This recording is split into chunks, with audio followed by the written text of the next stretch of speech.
Baku tembak OPM vs pasukan Yuda Sakti, anak buah Letkol Petir rebut markas. Kembali terjadi baku tembak OPM dengan TNI. Kali ini berlokasi di distrik Aifat Selatan, Kabupaten Maibrat, Papua Barat Daya, Sabtu tanggal 22 Juni tahun 2024. Tak ada korban jiwa, akan tetapi ada seorang anggota OPM yang diduga kuat terkena tembakan.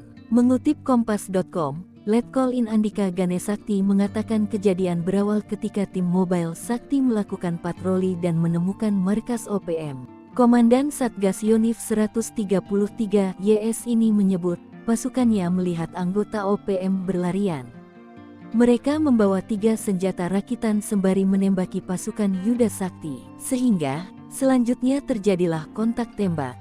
Seorang anggota kelompok OPM dipastikan terkena tembakan dari pasukan Yuda Sakti. Hal tersebut dibuktikan dari temuan bercak darah yang tercecer di TKP. Namun, pentolan OPM tersebut masih berhasil melarikan diri. Pihak TNI memastikan sebagian besar persenjataan kelompok OPM di wilayah Sorong Raya menggunakan senjata api rakitan.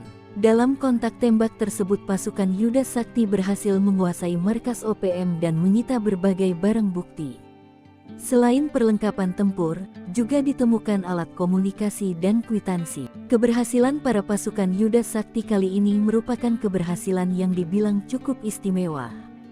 Sebab sukses mengamankan 1 pucuk senjata api rakitan berikut magazen dan munisinya. Andika mengungkapkan, keberhasilan anggotanya ini merupakan bukti keseriusan dan komitmen Satgas Yonif 133 YS dalam menjalankan tugas dan amanah yang diberikan negara untuk menumpas OPM di Papua.